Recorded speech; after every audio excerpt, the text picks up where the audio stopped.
ভাই জুমার দিন যে আগে মসজিদে প্রবেশ করে সে উট কুরবানির সব। আসলে আমার জানতে চাওয়া সময় সম্পর্কে, সেই সময়টা কখন থেকে শুরু কখন থেকে শেষ, আজকের দিন অনুযায়ী দলিল দিবেন।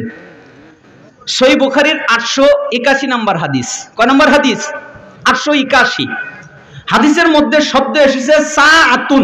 আলেম মানুষ আছে জানেন, সাআতুন শব্দের অর্থ ঘন্টা। সাআতুন শব্দের অর্থ কি? ঘন্টা, পর্যায়, সময়, ঘন্টা। সালাফরা বলতেন যে জুমার দিন 12 ঘন্টা আর 5 ঘন্টা পর্যন্ত যাওয়ার জন্য উদ্বুদ্ধ করা হয়েছে। এজন্য সালাফরা বলতেন যে যখন খুতবা শুরু হয় আর যখন সূর্য ওঠে এই মাঝখানের অংশকে 5 ভাগে ভাগ করবে, তাহলে প্রথম ভাগ উট, দ্বিতীয় ভাগ গাভী, তৃতীয় ভাগ বকরি, চতুর্থ ভাগ মুরগি, পঞ্চম ভাগ ডিম। এইভাবে সালাফরা ভাগ করেছেন। সৌদি আরবের প্রত্যেকটা বিদ্বান এইটা জানে। আমাদের দেশে পুছলো না কেন এটা আমি বুঝতে পারি নাই। অতএব এটাই বিশুদ্ধ। আপনাকে যদি উট পেতে হয় তাহলে আপনাকে ফজরের সলাতের পরে যখন সূর্য উঠবে তার পরপরই আপনাকে যেতে হবে 1 ঘন্টা 10-15 মিনিটের মধ্যে। ওই সময় যদি 1 কোটি লোক মসজিদে ঢোকে 1 কোটি লোক উট পাবে।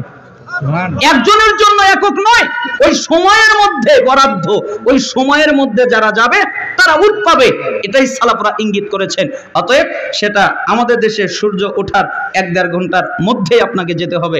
আর এরপরে আপনি যদি 11টার সময় যান তাহলে আপনি উট পাবেন না। কেন? ওটা উটের ঘন্টা নয়, ওটা হলো ডিমের ঘন্টা।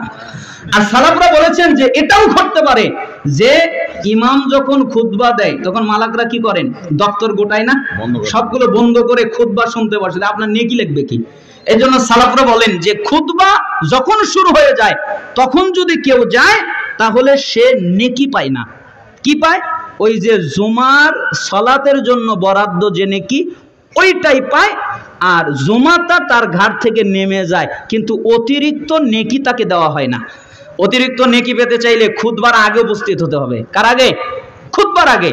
আবার খুতবার আগে উপস্থিত হয়েছেন কিন্তু মসজিদে গিয়ে এটা গুতান, ওটা গুতান, জামা গুতান, আরেকজনকে ঠেলেন, আরেকজনের মধ্যে ভাগ করেন, ই করেন, সে করেন, তাহলেও কিন্তু জুমা বাতিল হয়ে যাবে।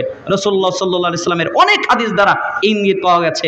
সময়ের স্বল্পতায় বিস্তারিত বলতে না পারে দুঃখিত, আপনারা ক্ষমা সুন্দর দৃষ্টিতে দেখবেন।